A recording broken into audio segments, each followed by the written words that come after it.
Hey there, welcome to this episode.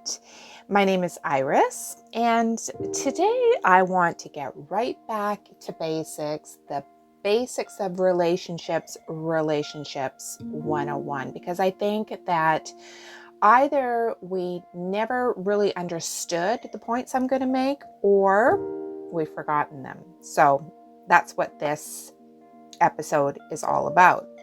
So I believe that there are some key things that women do that cause them to find themselves in unhappy relationships. These things aren't inherently bad things, but I truly believe that a small shift in perspective can change everything. So if you are a younger woman listening to this, I believe that these small yet powerful shifts in perspective will bring you far less hassle and pain as you weave your way through life and relationships. So I want to start out with the shift in perspective with a personal story. I have a really, really good friend. His name is Randy. We started out as friends, and then we dated until we didn't, and then we became really, really good friends again. And I remember asking him quite contemplatingly, is that a word? Contemplatingly. I was contemplating asking what I was asking him. So I was asking this over the years, why friendships seemed to work so well until things became intimate, and then everything seemed to change after intimacy entered the picture. So after years of really thinking about this and having my own personal experiences, I have these changes, these shifts in perspective to offer you now. So here's the shift in perspective number one. Your romantic partner does not need to change after you become intimate. And I think this is a key point when you get into a new relationship. In the beginning, you're not living together yet, so you don't care that much that they don't make their beds in the mornings, or they don't take care of themselves properly or eat properly, and they've just got stuff laying everywhere in their place. Or whatever those small things are that you notice. And we all notice those little things that are different than how we do things. This is what we think, though. We think, I can fix or change that.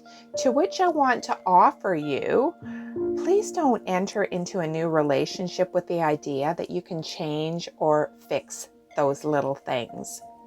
I believe that what we aren't aware of is that people show us who they are even when they attempt to put their best version of themselves forward in the beginning.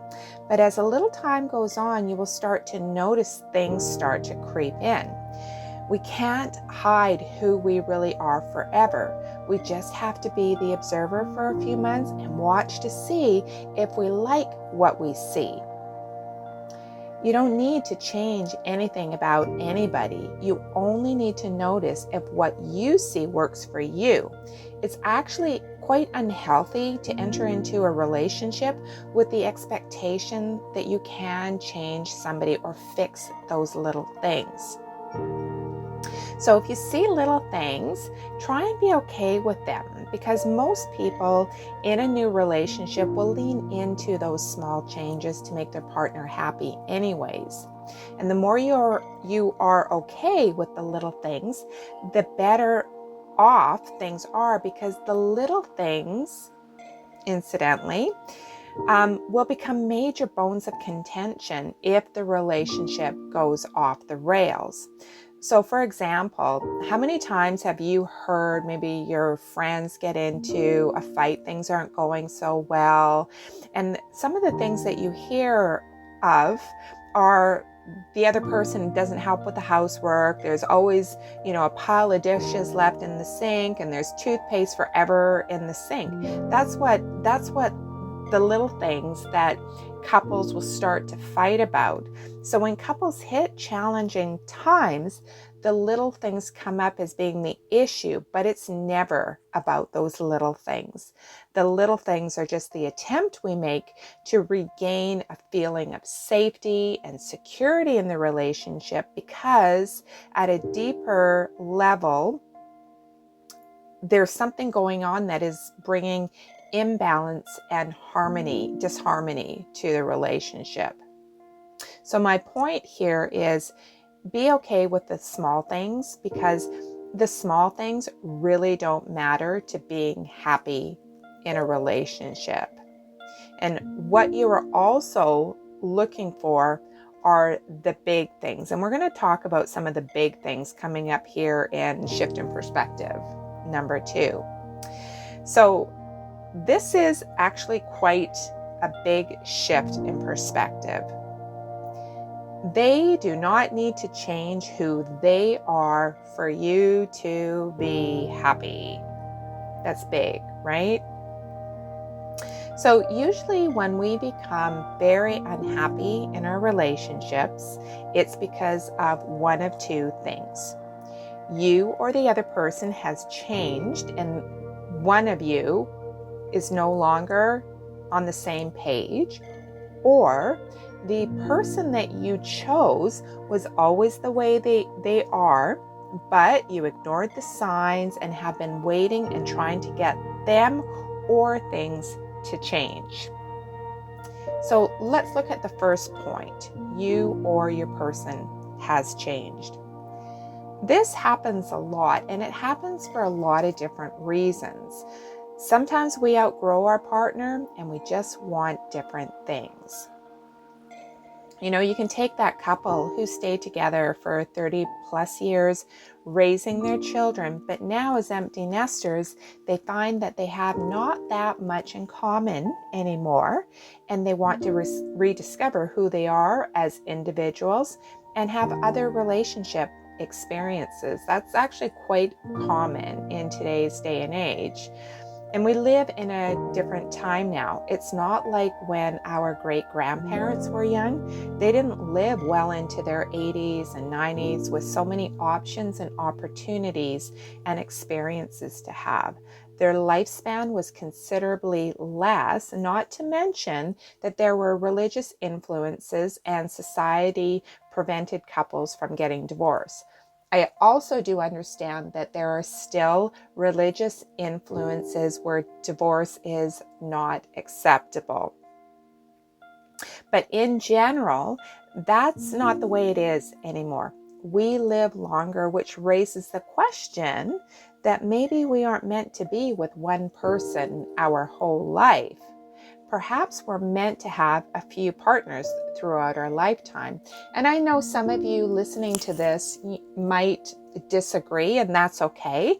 I'm just raising it as a question, as a possibility.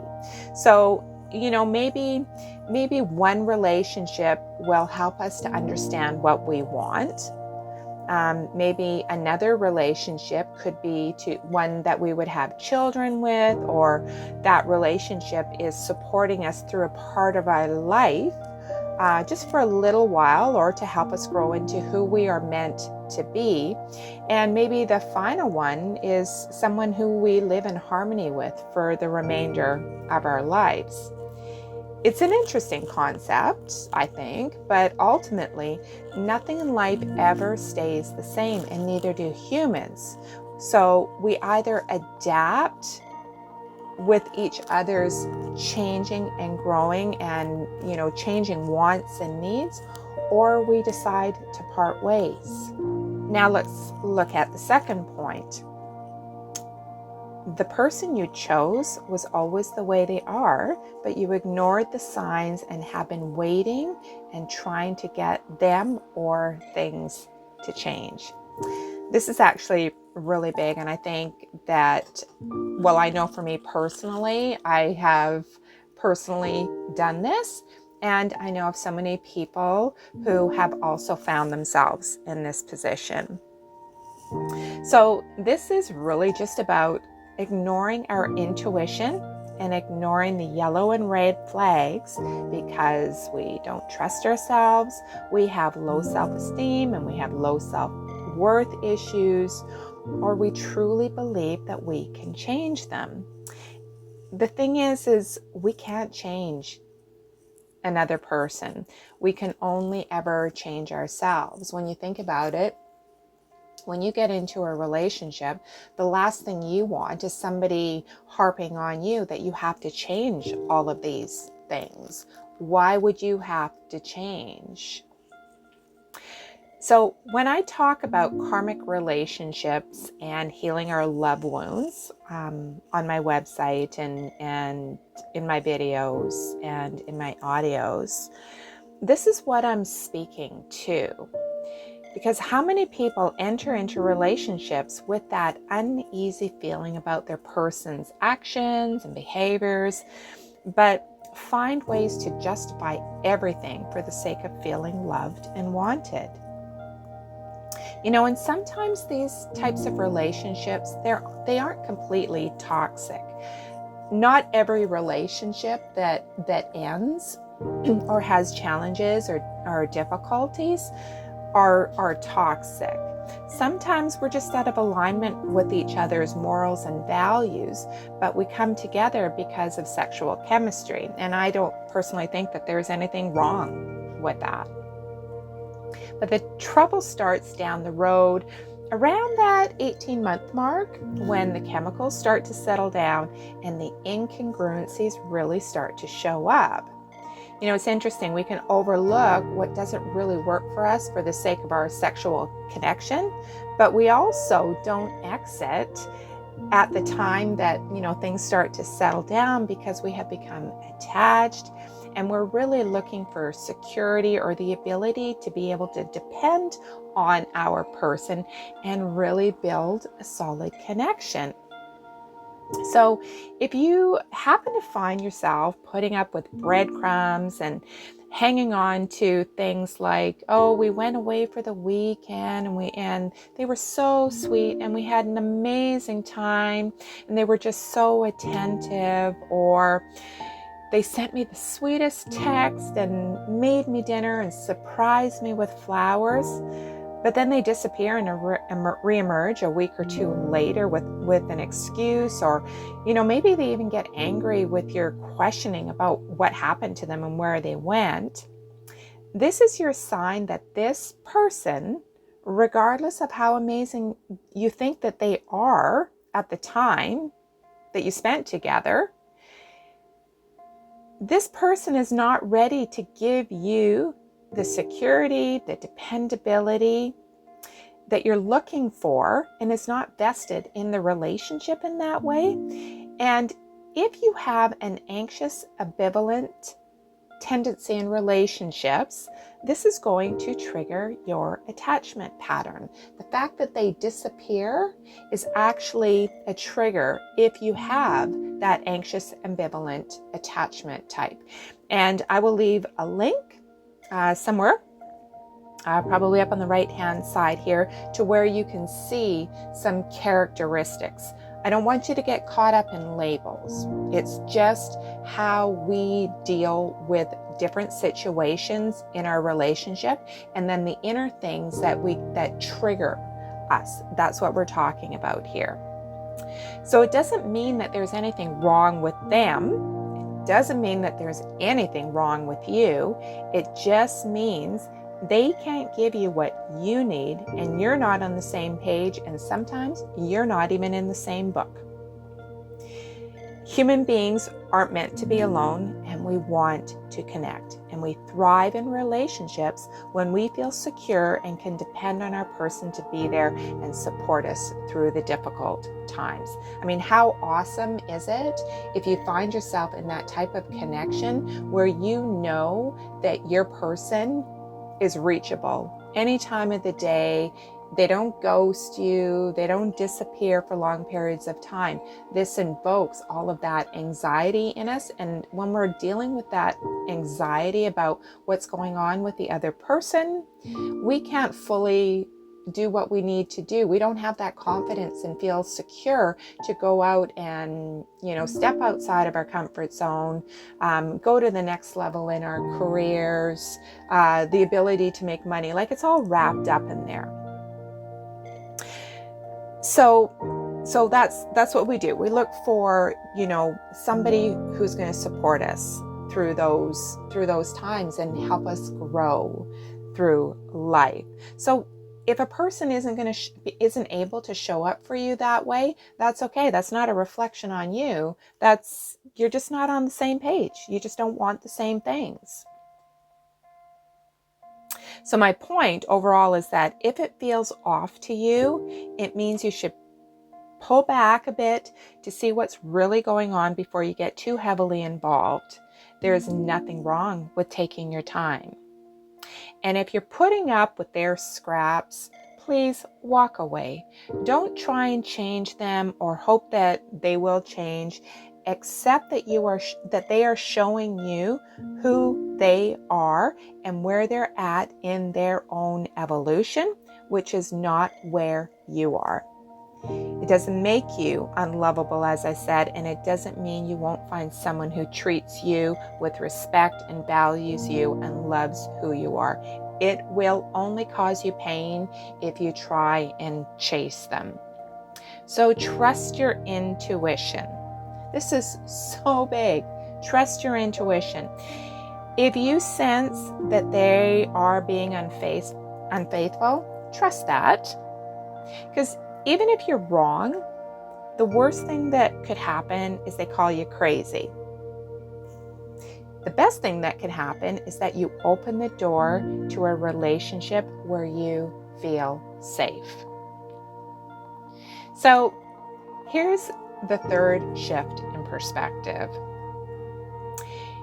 You are not your partner's possession, and they are not your possession. The best relationship is one where each person is free within the relationship, free to be themselves, free to have their own interests, free to spend time with their friends either apart or together, free to need your own time and space without judgment or criticism, and free to communicate. For this to happen, it's really important to know who you are and what you need, and so that you are able to talk about the little things as well as have the tough conversation without the fear that love will be taken away from you. All too often, I see that women don't want to express what they need, what they want, what they're unhappy with. Those really tough conversations, they hold back on that because underneath it all, there's this fear that love is going to be withheld from them, and then that person is going to run away. We should never be placing ourselves in that position of having to chase after something that doesn't want to be there. If you've ever seen a small child trying to love a kitten by holding it onto it around their neck, that kitten just wants to get away. The same is true in relationships. You want your partner to be free. You want to be free to express yourself, never feeling like you have to hold on so tight in the relationship that you choke it. There has to be freedom, and there might be fear that they leave if you express yourself. But you know what? If they run away because you're expressing yourself and expressing what you need and what needs to be worked on in the relationship, if that person runs away, then that's no reflection on you.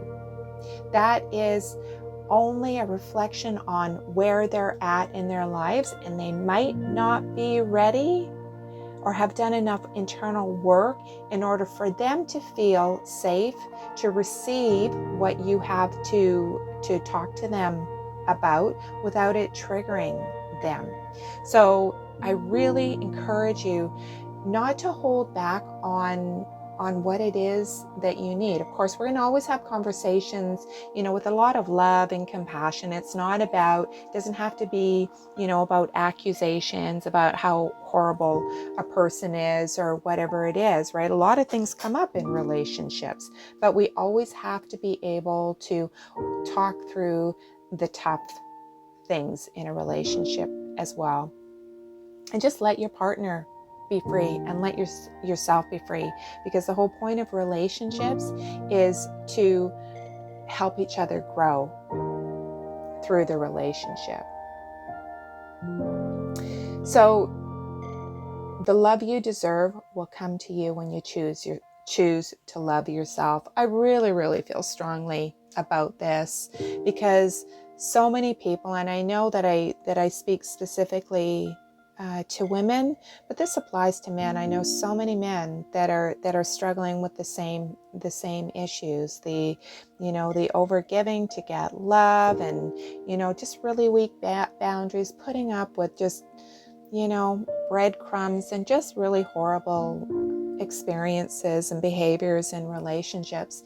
And you don't have to put up with that. You really don't. So, when you value yourself and when you love yourself and you stop putting up with all the BS, real love can show up for you. I hope that you have found this episode helpful. Hope it resonated with you. If it did, and you're listening to this on YouTube, subscribe to the channel, like it, share it. I know a lot of people go through a lot of stuff in relationships, so feel free to share it with whomever needs to hear it. And I'm sending you so much love. Be well until I see you on the next episode. Take care.